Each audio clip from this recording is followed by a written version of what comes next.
सर्वांना जय भीम। मी ॲडव्होकेट महेंद्र जाधव, बहुजन संघटक या संघटनेने मला आजच्या या दिवशी मूलभूत अधिकार आणि भारतीय नागरिक या विषयावर बोलण्यासाठी आमंत्रित केलं। यासाठी मी त्यांचा मनपूर्वक आभार मानतो आणि तुम्हा सर्वांना भेटून मला खूप आनंद होत आहे की मी आजच्या दिवशी तुमच्यासोबत भारतीय संविधान, मूलभूत अधिकार आणि भारतीय नागरिक या विषयावर बोलण्यासाठी मी तुमच्यासमोर आलेलो आहे। मित्रहो, आज आपण संविधान दिवस साजरा करत आहोत।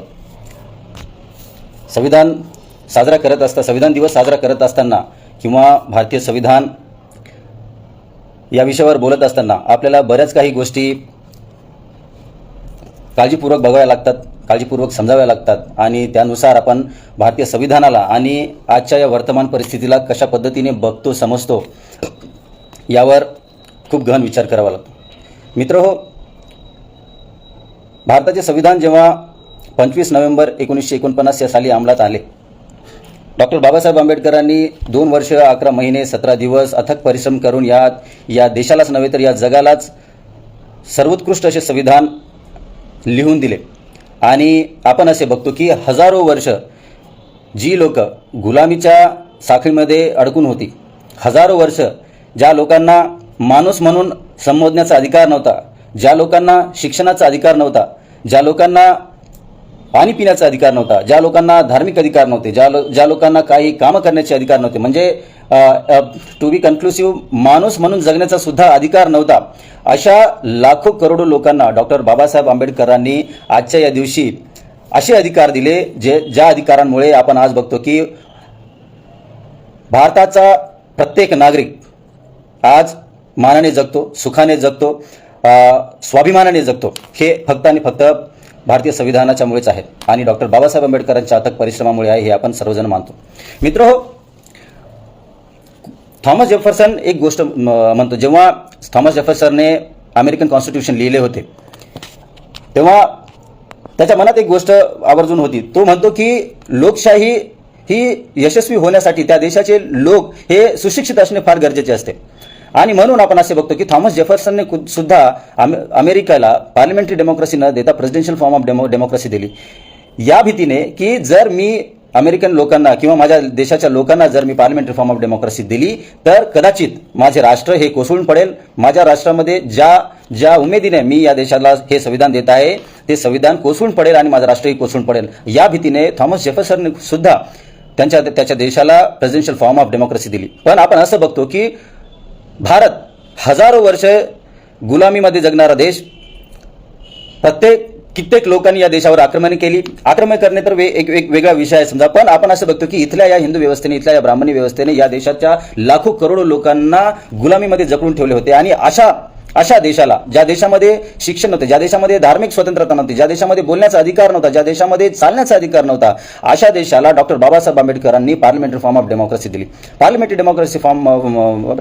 डेमोक्रेसीमध्ये लोकांना सर्व अधिकार असतात, लोक आपले रिप्रेझेंटेटिव्ह निवडून देतात आणि देशाचे लोक हे सर्वोच्च असतात। डॉक्टर बाबासाहेब आंबेडकर आणि थॉमस जेफरसनमध्ये एक मूलभूत फरक असा आहे की मी जसे सांगितले की थॉमस जेफरसन असे म्हणतो की देशाची डेमोक्रेसी ही सक्सेसफुल होण्यासाठी त्या देशाचे लोक सुशिक्षित असले पाहिजे, पण डॉक्टर बाबासाहेब आंबेडकरांच्या संविधानाला किंवा त्यांनी या देशाला जी डेमोक्रेसी दिली, जी लोकशाही दिली, आपण असे बघतो की या देशामध्ये जेव्हा भारत स्वतंत्र झाला तेव्हा लिटरसी खूप कमी होती आणि जी काही लिटरसी होती ती या देशाच्या सो कॉल्ड उच्चवर्णीय लोकांमध्ये होती, जे ब्राह्मण, क्षत्रिय, वैश्य या लोकांमध्येच लिटरसी होती। आणि तरी सुद्धा डॉक्टर बाबासाहेब आंबेडकरांनी एक विजन घेऊन या देशाला पार्लिमेंटरी फॉर्म ऑफ डेमोक्रेसी दिली आणि आज आपण असं बघतो की 73 वर्षांमध्ये थॉमस जेफरसनच्या त्या स्टेटमेंटला डॉक्टर बाबासाहेब आंबेडकरांच्या संविधानाने खोटं ठरवलं आहे की देश हा यशस्वी होण्यासाठी किंवा डेमोक्रेसी सक्सेसफुल होण्यासाठी देशाचे लोक हे सुशिक्षित असले पाहिजे। भारतामध्ये जरी आजही आपण असं बघतो की 60 ते 70% साक्षरता असूनही आज आपण असे बघतो की भारत देश आणि भारतीय संविधान हा जगाचा एक उत्कृष्ट नमुना म्हणून आपण असे बघतो आणि सर्व जग हे मान्य करते की भारतीय संविधान हे जगातले सर्वश्रेष्ठ संविधान आहे, which is a living document. मित्रहो, माझ्या मते डेमोक्रेसीमध्ये सगळ्यात महत्त्वपूर्ण असतात त्या देशाचे नागरिक। ते नागरिक या देशाच्या एक्झिक्युटिव्ह सोबत, या देशाच्या लेजिस्लेचर सोबत, या देशाच्या ज्युडिशियरी सोबत कनेक्टेड असले पाहिजे। पण आपण असं बघतो की भारताचा जास्तीत मेजॉरिटी पॉप्युलेशन म्हणजे सर्व आपण असं म्हणू शकतो की 90% पॉप्युलेशन भारताची ही या देशाच्या लेजिस्लेचर सोबत, एक्झिक्युटिव्ह सोबत किंवा ज्युडिशरी सोबत कनेक्टेड नाही. आणि म्हणून आपण असं बघतो की जे काही कायदे पार्लमेंटमध्ये बनले जातात, जे काही कायदे बनले जातात त्यांना इम्प्लिमेंट करणारी जी मशिनरीज आहेत त्या एक्झिक्युटिव्ह, आणि या जे काही कायदे पार्लमेंट बनवते त्यांना इंटरप्रेट करण्याचं काम जी ज्युडिशरी करते ते कशा पद्धतीने इंटरप्रेट करत आहे या प्रोसेस बद्दल या देशाचे नागरिक, या देशाचे लोक जे ह्याच्यात अनभिज्ञ आहेत. म्हणजे त्यांना हे बऱ्याच अशा लाखो करोडो लोकांना हे समजतही नाही की पार्लमेंटमध्ये लॉज कसे बनतात, त्यांना इंटरप्रेट कशा पद्धतीने केले जातात आणि जी ब्युरोक्रेसी आहे ती त्यांना कशा पद्धतीने इम्प्लिमेंट करते. आणि म्हणूनच आपण असं बघतो की पार्लमेंट आपल्या मनात येईल तसे कायदे लिहिते आणि ज्युडिशरी सुद्धा आज आपण असं बघतो की ज्युडिशरी सुद्धा आपल्या पद्धतीने संविधानाचे खऱ्या पद्धतीने इंटरप्रेट करणे सोडून आज आपण बघतो की या देशाची ज्युडिशरी सुद्धा एका वेगळ्या पद्धतीने काम करताना आपल्याला दिसत आहे. मित्रहो, आज आपण संविधानाबद्दल बोलत आहोत, संविधानाला समजून घेण्याचा प्रयत्न करत आहोत. या देशाचे नागरिक म्हणून, डॉक्टर बाबासाहेब आंबेडकरांचे फॉलोअर्स म्हणून आणि या देशावर अतोनात प्रेम करणारे नागरिक, संविधानावर जीवाच्या पलीकडे प्रेम करणारा हा समाज, आपण संविधानावर आपल्या जीवापेक्षा जास्त प्रेम करतो. बाबासाहेब आंबेडकरांना मानणारा माणूस कदाचित असा एकही व्यक्ती असेल जो भारतीय संविधानावर आपल्या जीवापेक्षा जास्त प्रेम करत नसेल. जर कोणी एकही शब्द संविधानाच्या विरोधात किंवा डॉक्टर बाबासाहेब आंबेडकरांच्या विरोधात कोणी बोललं तर सर्वच्या सर्व समाज, बाबासाहेबांना मानणारा समाज हा पूर्ण पेटून उठतो. पण एक प्रश्न आपण स्वतःला विचारला पाहिजे की ज्या जिगरीने, ज्या इमानदारीने, ज्या आकांताने आपण भारतीय संविधानावर प्रेम करतो, काय आपण त्या संविधानाला उघडून बघण्याचा प्रयत्न केलाय?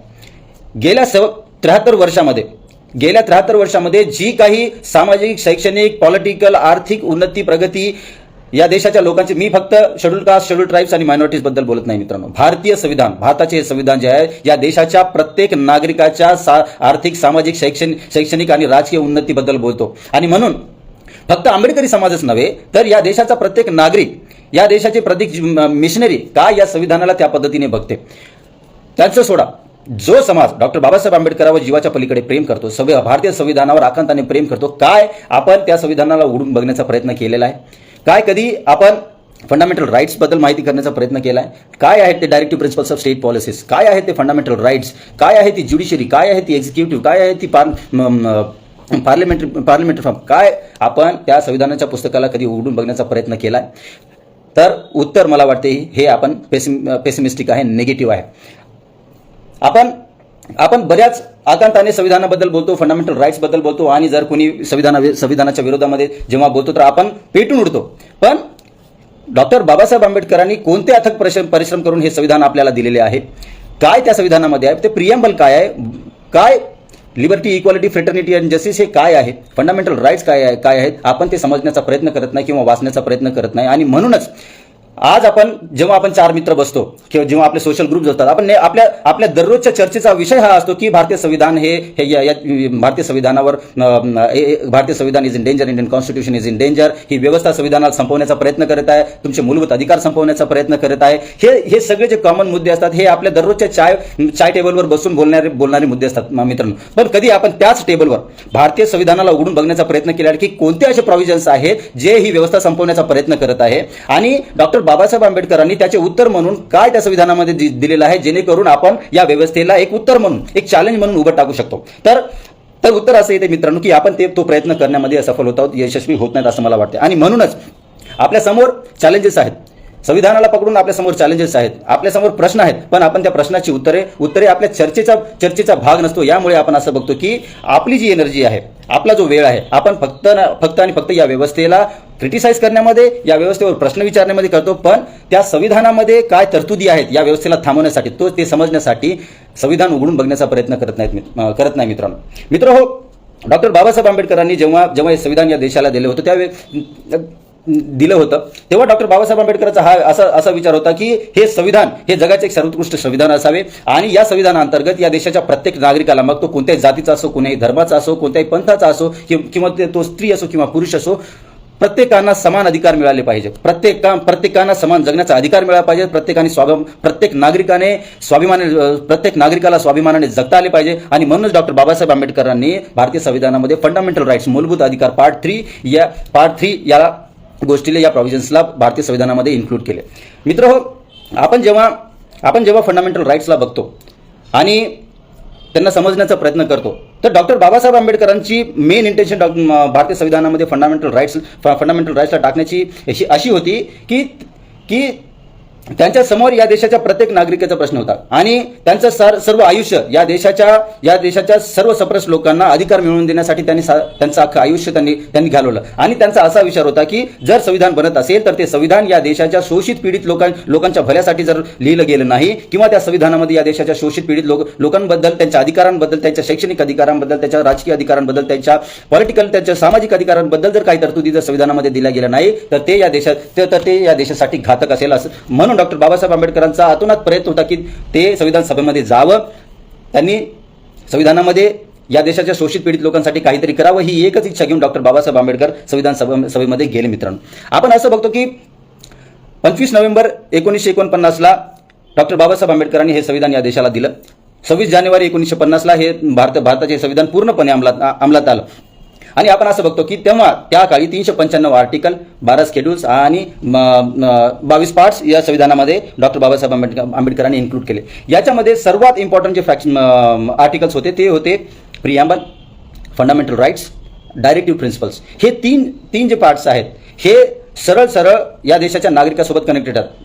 पूर्णच्या पूर्ण संविधान हे या देशाच्या नागरिकांबद्दल आहे आणि कशा पद्धतीने पार्लमेंटरी काम केली पाहिजे, पार्लमेंटनं काम केलं पाहिजे, कशा पद्धतीने एक्झिक्युटिव्ह काम केलं पाहिजे, कशा पद्धतीने ज्युडिशरी काम केलं पाहिजे, त्यांचे राईट्स काय आहेत, त्यांचे ड्युटीज काय आहेत, प्रोसिजर्स काय आहेत, हे सर्व संविधानाने दिलेलं आहे. संविधानच त्यांना ही ताकद देते, संविधानच हे सोर्स आहे की त्यांनी या सर्व जे ऑर्गन्स आहेत स्टेटचे ते कसे काम करता येईल हे संविधान सांगते. पण याच्यामध्येच फंडामेंटल राईट्स आणि directive principles of state policy जे आहेत हे सरळ या देशाच्या नागरिकांसोबत कनेक्ट येतात. यासाठी मला असं वाटतं की फक्त आंबेडकरी समाजच नव्हे तर या देशाच्या प्रत्येक नागरिकाने फंडामेंटल राईट्स पार्ट 3 आणि directive principles of state policies part 4 article 36 आणि आर्टिकल 36 ते 51 पर्यंत हे जे आर्टिकल्स आहेत हे समजणे फार गरजेचे आहे. मित्रांनो, आपण जर हे दोन पार्ट 3 आणि पार्ट 4 समजण्याचा प्रयत्न करून समजून घेऊ तर कशा पद्धतीने ही व्यवस्था तुमच्या मूलभूत अधिकारांवर काम करते तर कशी काम करत नाही तर का करत नाही आणि कोण्या पद्धतीने काम करत नाही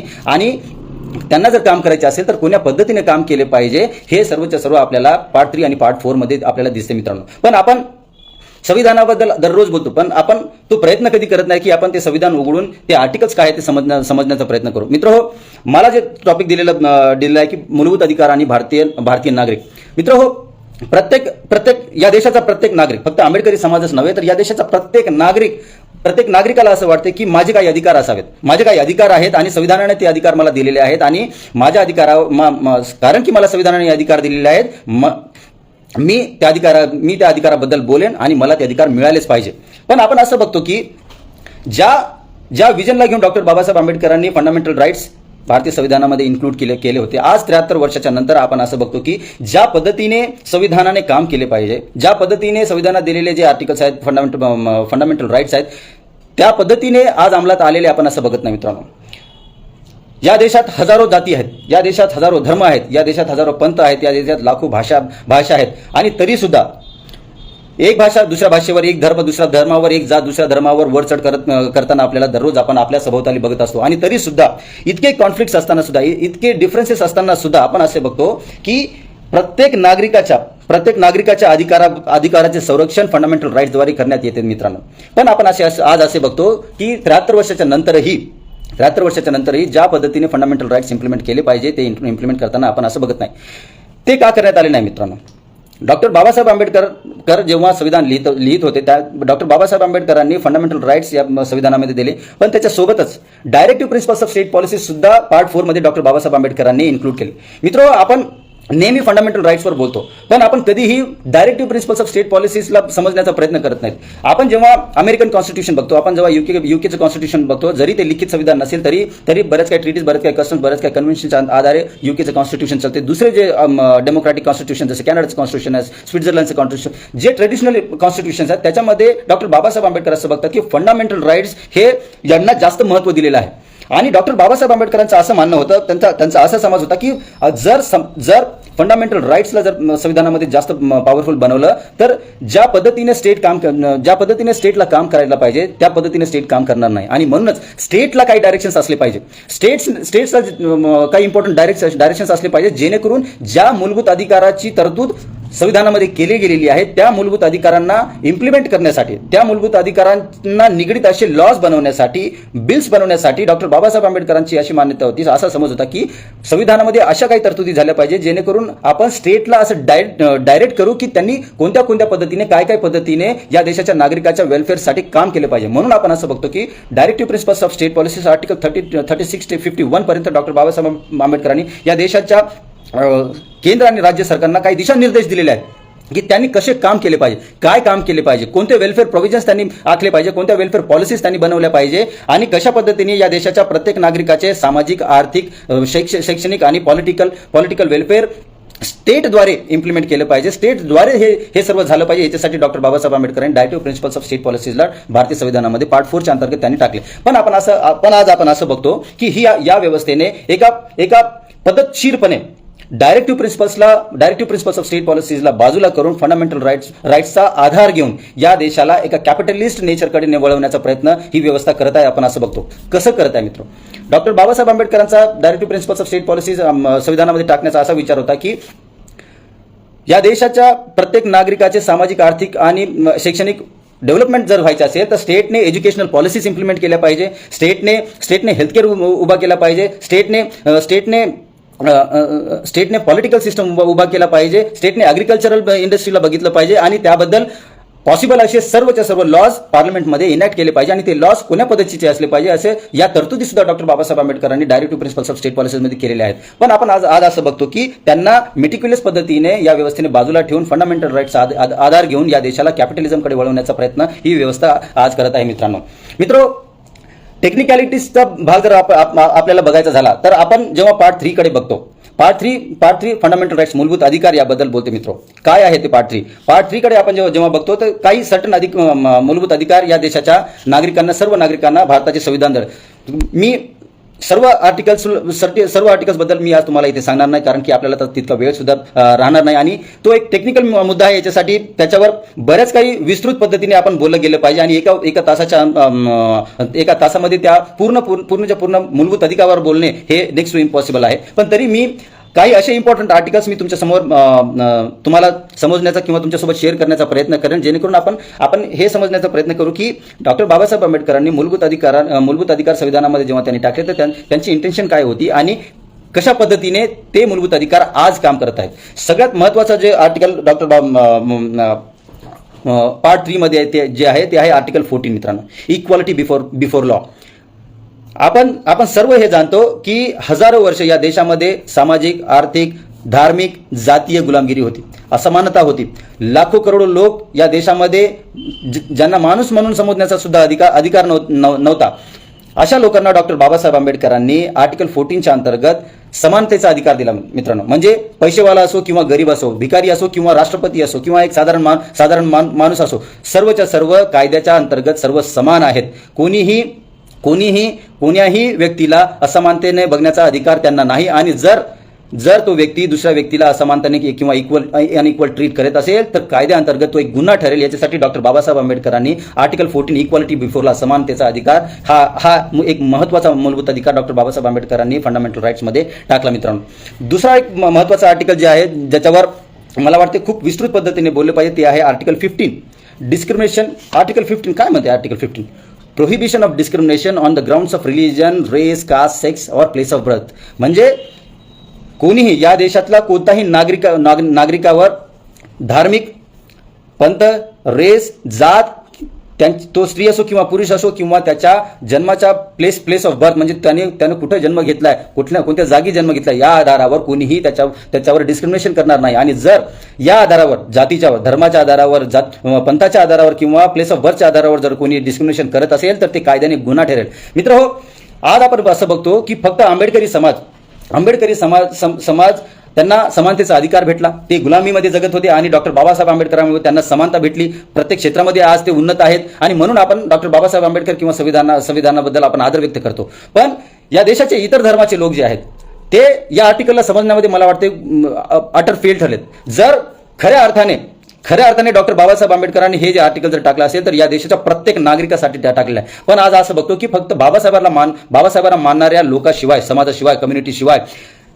या आर्टिकलला समजण्याचा प्रयत्न सुद्धा या देशाच्या इतर धर्मीय, इतर जातीय, इतर पंथाच्या लोकांनी केलेला कधी प्रयत्न केला नाही. मला असं वाटतं या देशाच्या स्त्रिया 50% ऑफ द पॉप्युलेशन स्त्रियांना जो समानतेचा अधिकार दिला, मला वाटते त्यांनी या आर्टिकलला समजण्याचा कधी प्रयत्नच केलेला नाही. मित्र, जर त्यांनी आर्टिकल 15ला समजण्याचा प्रयत्न केला तर असं समजेल की संविधान लागू होण्याच्या अगोदर या देशाची प्रत्येक स्त्री ही असमानतेमध्ये होती. तिला शिक्षणाचा अधिकार नव्हता, तिला घराच्या बाहेर निघण्याचा अधिकार नव्हता, तिला कामाचा अधिकार नव्हता, तिला बोलण्याचा अधिकार नव्हता, तिला घरामध्येच राहण्याचा अधिकार, तिला फक्त एक सेक्स सिम्बॉल म्हणजे सेक्स युटिलिटी म्हणून वापरण्यात येत होतं. मग ती ब्राह्मण धर्मीय असो, क्षत्रिय धर्मीय असो, वैश्य धर्मीय असो किंवा कोणत्याही वर्णाची असो, प्रत्येक स्त्रीला एक अटर इनइक्वालिटीमध्ये ती जगत होती. पण आज आपण असं बघतो की या आर्टिकलमुळे या देशाच्या प्रत्येक स्त्रीला सुद्धा समानतेचा अधिकार या डॉक्टर बाबासाहेब आंबेडकरांनी या या संविधानाने दिला. पण आज असं आपण बघतो की फक्त आणि फक्त बाबासाहेबांना मानणारी स्त्री, बाबासाहेबांना मानणारा समाज हा या आर्टिकलवर किंवा या फंडामेंटल राईट्सवर, मूलभूत अधिकारांवर, संविधानावर प्रेम करताना आपल्याला दिसतो. आज अशी गरज आहे की आपण आंबेडकरी समाजांना सोडून, मला वाटतं की मला एका पद्धतीने असं बघायला गेलं तर आंबेडकरी समाजावर खूप गर्व होतो की जगामध्ये असा कोणता समाज नसेल किंवा जगामध्ये असा कोणता वर्ग नसेल की देशाच्या संविधानावर इतकं अतोनात प्रेम करणारा समाज कुठे आपल्याला जगाच्या पातळीवर दिसेल. आणि ज्या पद्धतीने आपण संविधानाला प्रमोट करतो, ज्या पद्धतीने आपण संविधानावर बोलतो, ज्या पद्धतीने आपण संविधानाची रेस्पेक्ट करतो, जगाच्या पातळीवर असा कोणताही समाज किंवा असा कोणताही नागरिक आपल्याला बघायला दिसत नाही जो संविधानावर इतका प्रेम करतो. पण आपण आता आपल्या आंबेडकरी समाजासोबतच इतर धर्मीयांना सुद्धा भारतीय संविधानाचे महत्त्व कळून देण्याचा वेळ आपल्या समोर येऊन ठेपलेला आहे. मित्रांनो, हा प्रश्न फक्त आंबेडकरी समाजाचाच नाही. मूलभूत अधिकार हे फक्त आंबेडकरी समाजालाच मिळालेले नाहीत. मूलभूत अधिकार हे या देशाच्या प्रत्येक नागरिकाला मिळालेले आहेत आणि प्रत्येक नागरिक या देशाच्या संविधानामुळेच आज स्वाभिमानाने जगत आहे, स्वाभिमानाने राहत आहे, शैक्षणिक पद्धतीने प्रोग्रेस झालेला आहे, आर्थिकरित्या प्रोग्रेस झालेला आहे. आणि यासाठी फक्त आंबेडकरी समाजच नव्हे तर प्रत्येक नागरिक, मग तो स्त्री असो किंवा पुरुष असो, कोणत्याही धर्माचा असो, त्यांना संविधान समजवण्याची गरज आहे, संविधान प्रमोट करण्याची गरज आहे. आणि म्हणून आपला जो दृष्टिकोन आहे, आपला जो अप्रोच आहे, याच्या समोर मला वाटतं की आपण इतर धर्मियांना सुद्धा आपण टार्गेट करून त्यांना सुद्धा संविधानाची महत्त्व काय आहे हे सांगण्याचा प्रयत्न केला पाहिजे. मित्रांनो, एक खूप इम्पॉर्टंट आर्टिकल आहे आणि ज्याच्याबद्दल आपल्याला आपण नेहमी बोलत असो, जो नोकरदार वर्ग आहे, आर्टिकल 16 मुळे आपल्याला नोकरीचे आरक्षण मिळालेले आहे. डॉक्टर बाबासाहेब आंबेडकरांनी लागू केलेले आहे आर्टिकल 16 मुळे. आणि त्याच आर्टिकलमुळे आपण असं बघतो की फक्त schedule caste, schedule tribes, OBC आणि मायनॉरिटीज हे जे काही कम्युनिटीज आहेत त्यांना नोकऱ्यांमध्ये आरक्षणाची तरतूद डॉक्टर बाबासाहेब आंबेडकरांनी आर्टिकल 16च्या अंतर्गत संविधानामध्ये केलेली आहे. मित्रांनो, हा नेहमी एक आरोप आपल्यासमोर नेहमी बघायला भेटतो की भारतीय संविधान हे फक्त शेड्यूल कास्ट आणि शेड्यूल ट्राईब बद्दलच बोलते आणि त्यांना शैक्षणिक अधिकार देते किंवा नोकरीचे अधिकार देते. मित्रहो, आपल्याला हे जे क्रिटिसिझम आहे, हे जे नुवान्स आहे, ही जी मिसअंडरस्टँडिंग संविधानाबद्दल समाजामध्ये पेरली गेली आहे, या देशात पेरली गेली आहे, आपल्याला ही दूर करण्याचा प्रयत्न केला पाहिजे. मित्रांनो, जसं की मी याच्या आधी म्हणलं की आर्टिकल 15 या देशाच्या प्रत्येक नागरिकाच्या समानतेबद्दल बोलते आणि कोणत्याही पद्धतीने त्यांचं जर डिस्क्रिमिनेशन होत असेल तर त्यांना प्रोहिबिट करण्याचं काम आर्टिकल 15 करत असेल. तशाच पद्धतीने आर्टिकल 16 सुद्धा, जरी आपण असं समजत असू की हे फक्त आणि फक्त काही विशेष वर्गांच्या नोकऱ्यांच्या प्रोव्हिजन बद्दलच बोलते, तर आपल्याला या गोष्टीला आणखी चांगल्या पद्धतीने लोकांसमोर न्यावं लागेल की हे फक्त आणि फक्त काही कम्युनिटीज बद्दल बोलत नाही, तर हे देशाच्या प्रत्येक नागरिकाबद्दल बोलते आणि त्याला इंटरप्रेट करण्याचा प्रयत्न आपण केला पाहिजे. आणि त्याच्याबद्दल आपण कशा पद्धतीने काम केलं पाहिजे याचं एक रूपरेषा बनवून आपण संविधानाबद्दल जे क्रिटिसिझम येतात की संविधान फक्त शेड्यूल कास्ट शेड्यूल ट्राईब्स बद्दलच बोलते, त्यांच्या शैक्षणिक अधिकाराबद्दलच बोलते किंवा त्यांच्याच नोकरी विषयक अधिकारांबद्दल बोलते, तर असे नसून हा या देशाच्या प्रत्येक नागरिकाच्या शैक्षणिक, आर्थिक आणि सामाजिक उत्थानाबद्दल संविधान बोलतंय. हे आपल्याला लोकांपर्यंत पोहोचवावे लागणार आहे मित्रांनो. आज 73 वर्ष झालेले आहेत, पण आपण असं बघतो की एक वर्ग जो आहे तो संविधानावर खूप प्रेम करतो, कारण की संविधानाने त्यांना काही अधिकार दिलेले आहेत असे ते समजतात. आणि दुसरा वर्ग आहे तो तितकाच या संविधानावर विरोधही करतो आणि तितकाच त्यांचा द्वेषही या संविधानावर आहे. त्याचंही कारण तसंच आहे की त्यांना असं वाटतं की संविधान हे फक्त काही पर्टिक्युलर कम्युनिटीजच्या डेव्हलपमेंट बद्दलच बोलते. मित्रो, मी एक पुस्तकही लिहिलं आहे, छोटंसं guide to constitution, understanding Indian constitution from a common man's perspective. त्या पुस्तकामध्ये मी या प्रश्नाची उत्तरे देण्याचा प्रयत्न केला की कशा पद्धतीने भारताचे जे संविधान आहे हे फक्त या देशाच्या शेड्यूल कास्ट आणि शेड्यूल ट्राईब्स बद्दलच बोलत नाही, तर ओबीसीज, मायनॉरिटीज आणि जे सो कॉल्ड उच्चवर्णीय आहेत त्या सर्वांच्या अधिकाराबद्दल बोलते. फंडामेंटल राईट्स आर्टिकल 12 ते आर्टिकल 35 हे फक्त शेड्यूल कास्ट आणि शेड्यूल ट्राईब्स बद्दलच नाहीत मित्रांनो. हे पूर्णच्या पूर्ण जे पार्ट आहे, पार्ट 3 जे आहे, हे या देशाच्या प्रत्येक नागरिकासाठी आहे. या देशाच्या प्रत्येक नागरिकाच्या उत्थानाबद्दल बोलते, या देशाच्या प्रत्येक नागरिकाला समानतेचा अधिकार देण्याबद्दल बोलते, या देशाच्या प्रत्येक नागरिकाला स्वाभिमानाने जगण्याचा अधिकार देते. आणि म्हणून हे जे क्रिटिसिझम आहे की हे फक्त काही पर्टिक्युलर कम्युनिटी बद्दलच, राईट्स बद्दलच बोलते, या नुआन्सला खोडण्याचा किंवा या नुआन्सला दूर करण्याचा प्रयत्न आपण अतोनात केला पाहिजे असं मला वाटतं मित्रांनो. दुसरा एक महत्त्वाचा आर्टिकल आहे मित्रांनो, आर्टिकल 17, अनटचेबिलिटी, ॲबॉल्युशन ऑफ अनटचेबिलिटी. हजारो वर्ष या देशाचे लाखो करोडो लोकांना अस्पृश्यतेखाली या हिंदू मानसिकतेने किंवा ब्राह्मणी व्यवस्थेने ढकललं होतं मित्रांनो.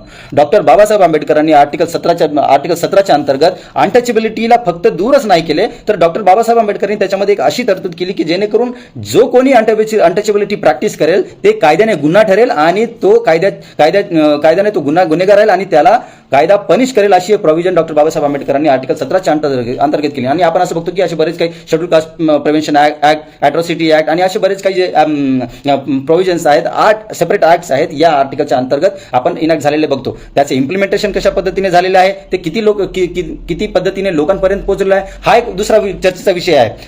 आपण नेहमी असं बघतो की जे अॅट्रॉसिटीज होतात, अनटचेबिलिटी जरी आर्टिकल 17च्या अंतर्गत 1950 मध्ये डॉक्टर बाबासाहेब आंबेडकरांनी ॲबोलिशन झालं पाहिजे आणि पनिशेबल ऍक्ट आहे ते, जर कोणी अनटचेबिलिटी प्रॅक्टिस करत असेल, पण तरीही आजही 73 वर्षाच्या नंतरही आपण आज असं बघतो की गावांमध्ये, खेड्यांमध्ये आणि दूरदराजच्या क्षेत्रामध्ये आजही अस्पृश्यता कोण्या ना कोण्या पद्धतीने आपल्या डोळ्याला आपल्या समोर बघायला भेटते. आपण ती बघतो आणि प्रत्येक दिवशी कोण्या ना कोण्या क्षेत्रामध्ये आपण असं बघतो की या देशाचे जे so called what you say schedule caste आहेत, शेड्यूल ट्राईब्स आहेत, त्यांच्यावर ही अस्पृश्यता लादली जाते. ती वेगवेगळ्या स्वरूपाची असू शकते आणि आपण त्याच्याबद्दल आंदोलनही करतो आणि जे अॅट्रॉसिटी ऍक्ट आहे त्याच्या अंतर्गत आपण न्याय मिळवण्याचा प्रयत्नही करतो. पण आपण असं बघतो की 73 वर्षाच्या नंतरही आजही या देशामध्ये अस्पृश्यता जिवंत आहे, अस्पृश्यता तितक्याच ताकदीने कामही करत आहे आणि तितक्याच पद्धतीने, तितक्याच लार्ज स्केलवर अस्पृश्यता प्रॅक्टिस सुद्धा केली जाते. आणि म्हणूनच दिवसेंदिवस आपण असं बघतो की प्रत्येक ठिकाणी आपण असं बघतो की इथे जातीयवादी दंगल घडलेली आहे, इथे या जातीद्वेषाने या माणसाला मारले, या स्त्रीला मारलेले, या स्त्रीवर रेप केला, या माणसाला मारलेले, जीवे मारलेले आहे, असे बरेच काही प्रकार आपण देशाच्या प्रत्येक ठिकाणावर बघतो. आणि म्हणून आपण असं म्हणू शकतो की डॉक्टर बाबासाहेब आंबेडकरांनी जे स्वप्न घेऊन आर्टिकल 17 या संविधानामध्ये एक मूलभूत अधिकार म्हणून पार्ट 3 मध्ये टाकले होते, त्या आर्टिकलचं आज कशा पद्धतीने हनन होत आहे, कशा पद्धतीने व्हायोलेशन होत आहे हे आपण बघतो. आपण काय करू शकतो मित्रांनो?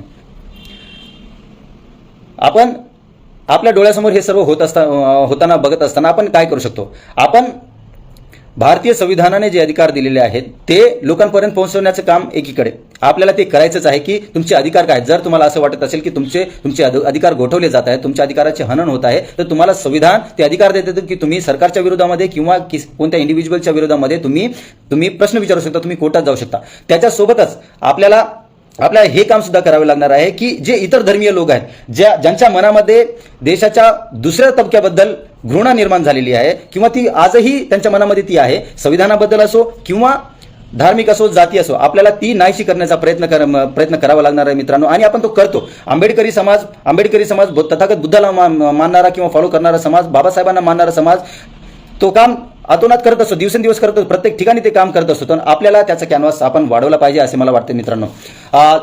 दुसरा एक इम्पॉर्टंट आर्टिकल याच्यामध्ये आपण हे बघतो, आर्टिकल 19 जे आहे मित्रांनो, right to freedom.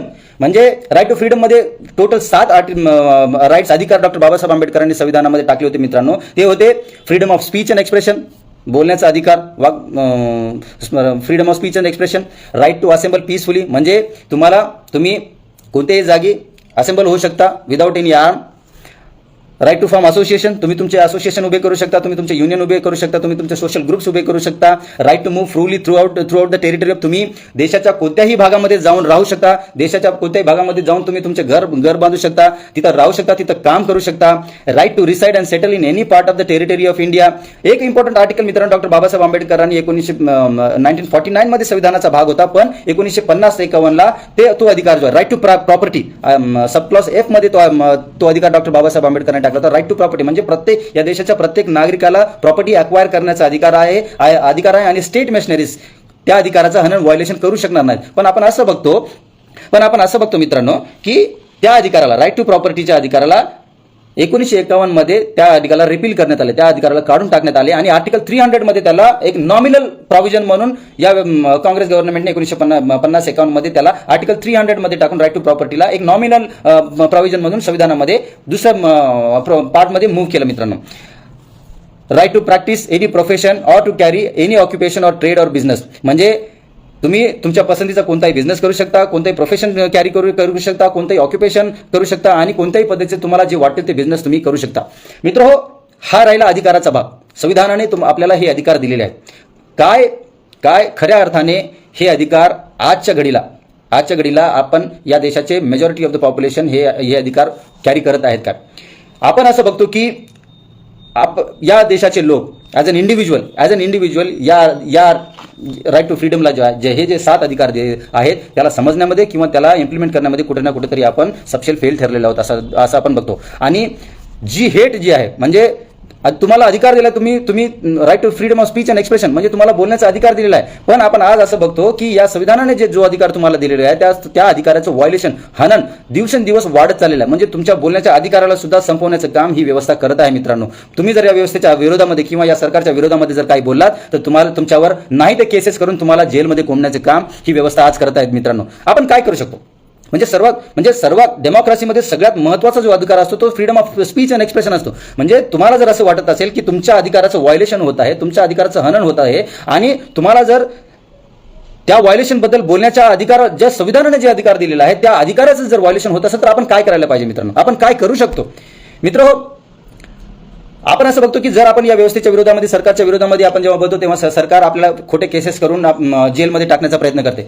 Doctor Babasaheb Ambedkar एका आर्टिकलाचा उल्लेख आवर्जून संविधान सभेमध्ये करतात आणि त्यांच्या 25 नोव्हेंबर 1949 मध्ये जे डॉक्टर बाबासाहेब आंबेडकरांनी जे कन्क्लुडिव्ह स्पीच दिलं होतं, त्यांचं जे शेवटचे भाषण जे संविधान सभेमध्ये होतं त्या भाषणामध्ये डॉक्टर बाबासाहेब आंबेडकर एका आर्टिकलचा आवर्जून उल्लेख करतात. ते आर्टिकल आहे आर्टिकल 32. बाबासाहेब म्हणतात की जर कुणी मला असं विचारेल की पूर्ण संविधानामध्ये असं कोणतं महत्त्वाचं आर्टिकल आहे जेणेकरून ज्या आर्टिकलमुळे हे संविधान एक परिपूर्ण आहे असं समजेल, तर माझ्या विचाराने ते आर्टिकल आहे आर्टिकल 32. त्याच्याशिवाय हे संविधान हे अपूर्ण आहे, which is the soul of this entire constitution असं म्हणतात मित्रांनो. आर्टिकल 32 जे मूलभूत अधिकार सुद्धा आहे, फंडामेंटल राईट्सचा महत्त्वपूर्ण भाग आहे आर्टिकल 32, ज्याला कॉन्स्टिट्यूशनल रेमेडीज असं म्हणतात. कॉन्स्टिट्यूशनल लँग्वेजमध्ये, संवैधानिक लँग्वेजमध्ये कॉन्स्टिट्यूशनल रेमेडी असं म्हणतात. आर्टिकल 32च्या अंतर्गत जर मला असं वाटत असेल की ही व्यवस्था, सरकार किंवा इन्स्टिट्यूशन्स माझ्या बोलण्याच्या अधिकाराचं व्हायोलेशन करत आहेत, हनन करत आहेत, तर मी सरळ सुप्रीम कोर्टचा दरवाजा खटखटावू शकतो, सुप्रीम कोर्टला जाऊ शकतो आणि सुप्रीम कोर्ट समोर माझ्या मूलभूत अधिकाराचं हनन होत आहे, व्हायोलेशन होत आहे आणि ही सरकार माझ्या मूलभूत अधिकाराचं व्हायोलेशन करत आहे म्हणून मी डायरेक्टली सुप्रीम कोर्टमध्ये जाऊ शकतो. हा मूलभूत अधिकार डॉक्टर बाबासाहेब आंबेडकरांनी या देशाच्या प्रत्येक नागरिकाला दिलेला आहे. आर्टिकल 32च्या अंतर्गत बरेच काही रिट्स आहेत, त्याच्यावर एक वेगळं सेशन आपण घेऊ शकतो. रिट्स काय आहेत, त्या रिट्स कशा पद्धतीने काम करतात आणि आपण त्या रिट्स जशी हेबियस कॉर्पस आहे, मॅन्डामस आहे, सर्च्युरी आहे, को वॉरंटो आहे, या वेगवेगळ्या पद्धतीच्या रिट्स आहेत. आर्टिकल 32 आणि आर्टिकल 226च्या अंतर्गत डॉक्टर बाबासाहेब आंबेडकरांनी संविधानामध्ये दिलेले आहेत. त्या रिट्स कशा पद्धतीने काम करतात, कशा पद्धतीने मी या स्टेटच्या विरोधामध्ये किंवा सरकारच्या विरोधामध्ये त्या रिट्स मी कशा पद्धतीने वापरू शकतो याच्यावर आपण एक वेगळं सेशन आपण कंडक्ट करू शकतो. कारण की आपण जोपर्यंत ते आर्टिकल 32 समजणार नाही मित्रांनो, तोपर्यंत ज्या मूलभूत अधिकारांबद्दल आपण बोलतो, ज्या मूलभूत अधिकाराला व्हायोलेशन झालं तर आपण असं म्हणतो की मी कोर्टमध्ये गेलं पाहिजे किंवा सरकार माझ्या या अधिकाराचं व्हायोलेशन करत आहे आणि हे इम्प्लिमेंट नाही करत आहेत, तर मला जे अधिकार आर्टिकल 32 ने डॉक्टर बाबासाहेब आंबेडकरांनी दिलेला आहे की मी सरळ सुप्रीम कोर्टमध्ये जाऊ शकतो, या देशाच्या सर्वोच्च न्यायालयामध्ये जाऊ शकतो, तर त्या आर्टिकल 32 ला समजण्याची खूप जास्त गरज आहे मित्रांनो. कारण की होतं असं की आपण म्हणतो की माझा right to freedom of expression violate केला आहे, आम्हाला युनियन फॉर्म करू देत नाहीत, आम्हाला कोणता बिझनेस करू देत नाहीत, म्हणजे मला जे मूलभूत अधिकार आर्टिकल 1900 अंतर्गत संविधानाने दिलेले आहेत, ही सरकार ही व्यवस्था त्या अधिकाराचं व्हायोलेशन करत आहेत. तर मला जर या सरकार विरुद्ध, या व्यवस्थेविरुद्ध किंवा जे इन्स्टिट्यूशन माझ्या अधिकाराचं व्हायोलेशन करत आहे त्याच्या विरोधामध्ये जर मला खटला दाखल करायचा असेल तर तो खटला मी आर्टिकल 32च्या अंतर्गत सुप्रीम कोर्टामध्ये टाकू शकतो आणि आर्टिकल 226 अंतर्गत मी हायकोर्टामध्ये टाकू शकतो. पण ज्या रिट्स मला त्या हायकोर्ट किंवा सुप्रीम कोर्टमध्ये टाकायच्या, त्या रिट्स बद्दल जर मला नॉलेज नसेल, हेबियस कॉर्पस काय सांगते, रिट ऑफ मॅन्डमस काय सांगते, रिट ऑफ सर्च्युरी काय सांगते, रिट ऑफ को वॉरंटो काय सांगते, या रिट्स बद्दल जर मला प्रॉपर नॉलेज नसेल, या रिट्स बद्दल जर मला काही माहिती नसेल, तर मी सुप्रीम कोर्टामध्ये जाऊन मांडणार तरी काय, कोणत्या अधिकाराचं व्हायोलेशन झालेलं आहे असं मी सुप्रीम कोर्टासमोर सांगणार आहे. म्हणून कोणताही केस, कॉन्स्टिट्यूशनल केस एस्पेशली कॉन्स्टिट्यूशनल केस तुम्ही तेव्हा जिंकू शकता जेव्हा तुम्हाला त्या कॉन्स्टिट्यूशनल प्रोव्हिजन्सचं कंप्लीट नॉलेज असेल, कंप्लीट त्या संविधानाच्या प्रोव्हिजनला तुम्ही पुरेपूर इंटरप्रेट करू शकाल आणि कोर्टाच्या समोर तुम्ही त्या आर्टिकल्सला, त्या प्रोव्हिजनला तुम्ही त्या पद्धतीने समजावून सांगू शकाल, तरच आपण कोर्टाकडून काही अपेक्षा करू शकतो. मित्र, आपण असं नेहमी बघतो की आणि एक कॉमन नोशन सुद्धा समाजामध्ये असं आहे की ज्युडिशरी सुद्धा करप्ट झालेली आहे आणि ज्युडिशरी सुद्धा या व्यवस्थेला सपोर्ट करतच त्यांची जजमेंट देते. माझं असं स्पष्ट मत आहे मित्रांनो की जी ज्युडिशरी जी असते, जजेस जे असतात, they are the puppets of lawyers. It is the lawyer who have to interpret the laws. It is the advocate who had to argue the case. Until and unless, as a lawyer, if I'm unable to fight my case, argue my case through a valid point, I cannot win my case. I cannot win my point. Therefore, it is very important to understand the constitutional provision and interpret in a right way so that you fight for your rights in the court of law. Otherwise, what happens is most of the times. We speak about fundamental rights, but we fail to understand what actually it means for. What were the original context those articles are included in constitution. का ते articles संविधानामध्ये टाकलेले आहेत, constituent assembly डिबेट्समध्ये त्या articles बद्दल काय चर्चा झाली होती, कशा पद्धतीने ते आर्टिकल त्याच्यामध्ये आले होते आणि त्याचे काय आर्ग्युमेंट्स होते. तुम्ही असं, मी संविधानाचा विद्यार्थी असल्यामुळे, माझी पीएचडी सुद्धा संविधानामध्ये झालेली असल्यामुळे कॉन्स्टिट्यूंट असेंब्ली डिबेट्स वाचण्याचा प्रसंग माझ्या समोर नेहमी येत असतो मित्रांनो. आणि जेव्हा मी ज्युडिशियल इंटरप्रिटेशन्स बघतो किंवा ज्युडिशरी सुप्रीम कोर्ट किंवा हायकोर्ट किंवा इतर कोर्टाने दिलेले जजमेंट्स, कॉन्स्टिट्यूशनल बेंचवर जे प्रश्न येतात त्यांचे जजमेंट जेव्हा वाचण्याचा किंवा समजण्याचा प्रयत्न करतो, तेव्हा मला असं समजते की जे कॉन्स्टिट्यूशनल बेंचेस राहतात ते कॉन्स्टिट्यूंट असेंब्ली डिबेट्सवर भर देतात, त्याला समजण्याचा प्रयत्न करतात की संविधान लिहिताना कॉन्स्टिट्यूंट असेंब्लीमध्ये ते आर्टिकल का इन्क्लूड केले गेले होते, कशा पद्धतीने इन्क्लूड केले गेले होते आणि त्याची स्पिरिट काय होती, कॉन्टेक्स्ट काय होता, आणि मग ते त्यांचं जजमेंट देतात. यासाठी as a lawyer, as a citizen of this country आणि संविधानावर प्रेम करणारे आपण आपल्याला समजतो. यासाठी माझं असं मत आहे की आपण जोपर्यंत त्या कॉन्स्टिट्यूशनल प्रोव्हिजन्सला समजण्याचा प्रयत्न करत नाही तोपर्यंत आपण कोर्टामध्ये आपले आर्ग्युमेंट्स जिंकू शकत नाही मित्रांनो. आपण नेहमी रडतो की आपले केसेस जात नाहीत किंवा आपल्या अगेन्स्टमध्ये मोस्ट ऑफ द जजमेंट्स, जास्त करून जजमेंट्स आपल्या विरोधामध्ये येतात आणि जे काही अॅट्रॉसिटीचे केसेस आहेत ते फेल होतात किंवा जे काही फंडामेंटल राईटचे केसेस किंवा नोकरीविषयक केसेस आहेत ते, सध्याचा जे EWSचा जो निर्णय आहे, हे सगळे जे जजमेंट्स आहेत मित्रांनो, या जजमेंट्सना समजण्यासाठी आपल्याला ते कॉन्स्टिट्यूशनल इंटरप्रिटेशन समजणं खूप गरजेचं आहे आणि तेव्हाच आपण त्या जजमेंट्सला चॅलेंज करू शकतो. अदरवाईज बोलणं एकीकडे आणि कॉन्स्टिट्यूशनल इंटरप्रिटेशन एकीकडे, आपला भर, our stress must be to understand, to interpret the constitutional principles in its letter and spirit. जोपर्यंत आपण संविधान निर्मात्यांनी ते आर्टिकल संविधानामध्ये का टाकले होते, कशा पद्धतीने टाकले होते आणि त्या आर्टिकल्सला टाकण्याचा काय मानस त्यांचा होता हे समजण्याचा प्रयत्न नाही करू तोपर्यंत आपण या संविधानाला समजण्याचा किंवा इंटरप्रेट करण्यासाठी आपण अपयशी ठरू. मित्र, मी रँडम आर्टिकल्स यासाठी घेत आहे कारण की फंडामेंटल राईट्स, मूलभूत अधिकार हे खूप मोठं चॅप्टर आहे आणि प्रत्येक आर्टिकल तुमच्यासमोर मांडणं हे थोडं कठीणच आहे. म्हणून मी काही रँडम आर्टिकल, जे इम्पॉर्टंट आर्टिकल्स आहेत ते सांगण्याचा प्रयत्न करत आहे जेणेकरून आपण त्याचं स्पिरिट जे आहे ते आपण समजू शकू. आर्टिकल 21 बद्दल आपण नेहमी बोलतो की त्याच्यामुळे आपल्याला जगण्याचा अधिकार भेटलेला आहे. जे काही आपण डिग्निफाईड जगतो हे आर्टिकल 21 मुळे आपल्याला आपण जगतो मित्र. त्याचं लिटरल जे एक्सप्रेशन आहे संविधानामध्ये protection of life and personal liberty असं आहे मित्रांनो. म्हणजे protection of life and personal liberty म्हणजे तुमच्या जीवनाला प्रोटेक्शन करणं आणि तुमच्या पर्सनल लिबर्टीचं सुद्धा प्रोटेक्शन करण्याचं प्रावधान संविधानाने आर्टिकल 21 मध्ये केलेलं आहे. याचं म्हणजे सगळ्यात मोठं जे इंटरप्रिटेशन म्हणजे सगळ्यात ब्रॉड इंटरप्रिटेशन जे झालेलं आहे कोर्ट ऑफ लॉ मध्ये हे आर्टिकल 21 झालेलं आहे मित्रांनो.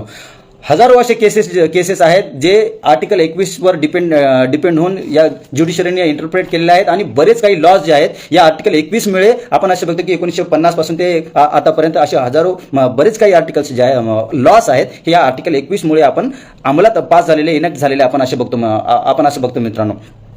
या आर्टिकलमुळेच आपण असं बघतो की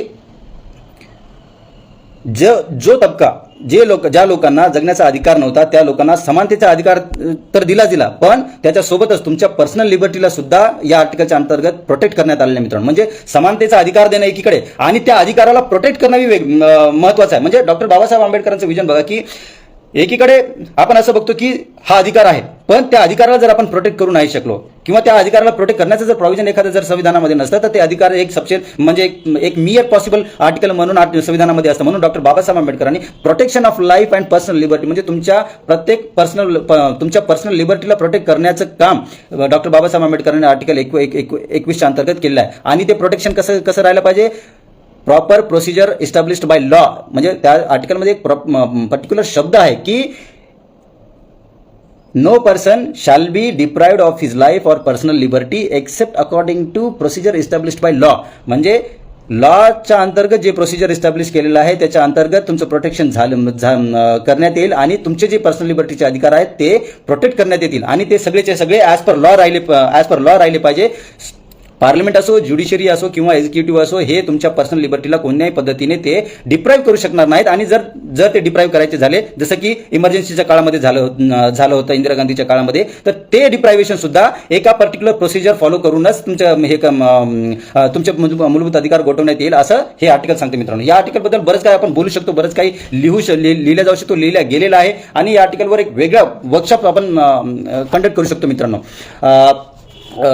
तर हे असं आर्टिकल 21 बद्दल आपण समजण्याचा प्रयत्न केला पाहिजे मित्रांनो की या आर्टिकल अंतर्गत आपण कशा पद्धतीने याला आपण इंटरप्रेट करण्याचा प्रयत्न केला पाहिजे.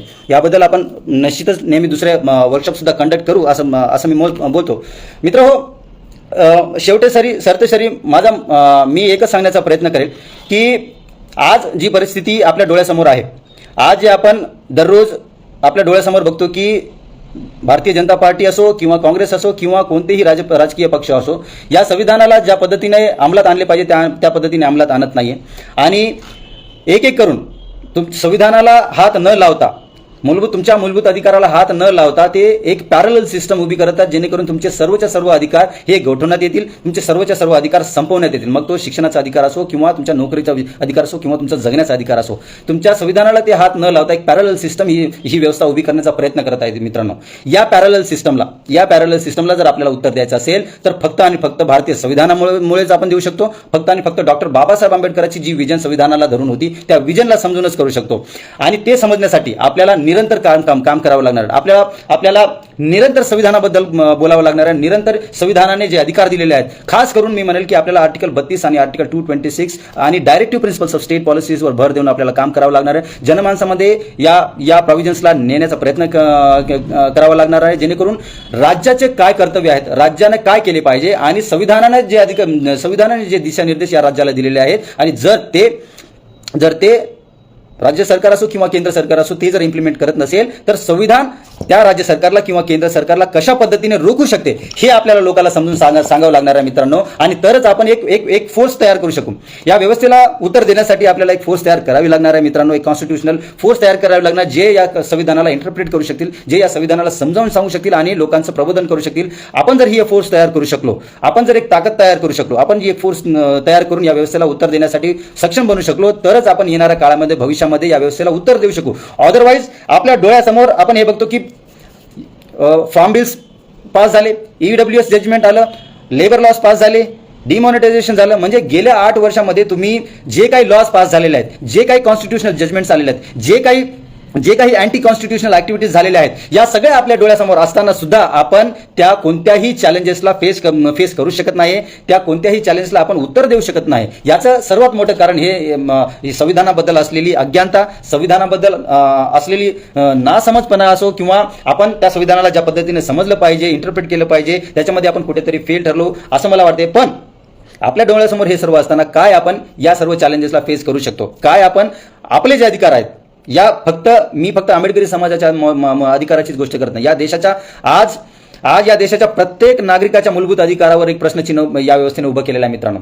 जर या चॅलेंजेसला आपण डॉक्टर बाबासाहेब आंबेडकरांच्या विचारांद्वारे, त्यांनी दिलेल्या भारतीय संविधानाद्वारे जर आपण इथल्या लोकांचं मूलभूत अधिकाराचं संरक्षण नाही करू शकलो, किंवा संरक्षण करणं तर आहेच आहे, पण आपण लोकांचं प्रबोधन जरी करू शकलो की संविधानाने तुम्हाला हे अधिकार दिलेले आहेत आणि ही व्यवस्था, ही सरकार तुमचे अधिकार अशा पद्धतीने नाहीसे करत आहेत, आणि हे कॉन्स्टिट्युशनल प्रोव्हिजन्स, हे असे कॉन्स्टिट्युशनल प्रोव्हिजन्स आहेत जेणेकरून तुम्ही या व्यवस्थेला चॅलेंज उभा करू शकता. एक वेगळ्या पद्धतीने जर आपण आपला जर अप्रोच जर आपण उभा केला, तर मला वाटते आपण कुठे ना कुठेतरी यशस्वी ठरू आणि या व्यवस्थेला एक उत्तर म्हणून उभे राहू शकू, उत्तर देऊ शकू, उत्तर देण्यासाठी सक्षम होऊ शकू. आणि ते सर्व फक्त एकदाच तेव्हाच होऊ शकेल जेव्हा आपण डॉक्टर बाबासाहेब आंबेडकरांचा विचार समजू शकू, त्यांनी दिलेल्या संविधानाला समजू शकू, आणि कशा पद्धतीने डॉक्टर बाबासाहेब आंबेडकरांनी या व्यवस्थेला थांबवण्यासाठी भारतीय संविधानामध्ये काय तरतुदी दिलेल्या आहेत हे समजण्याचा प्रयत्न केला, तरच आपण या व्यवस्थेला चॅलेंज म्हणून उभं राहू शकू. मित्रांनो, जाता एक छोटीशी गोष्ट सांगतो आणि इथेच थांबतो. ती गोष्ट मला आमच्या समता सैनिक दलाच्या प्रबोधन वर्कशॉपमध्ये आमचे आदरणीय चिमनकर सर, विमल सूर्य चिमनकर सर यांनी सांगितली होती. ती गोष्ट अशी आहे मित्रांनो की एक गुरुकुल आहे आणि त्या गुरुकुलमध्ये त्यांच्या विद्यार्थ्यांना शिक्षण देत आहे. त्या विद्यार्थ्यांमध्ये एका विद्यार्थ्याचं नाव होतं अरुणी, भक्त अरुणी.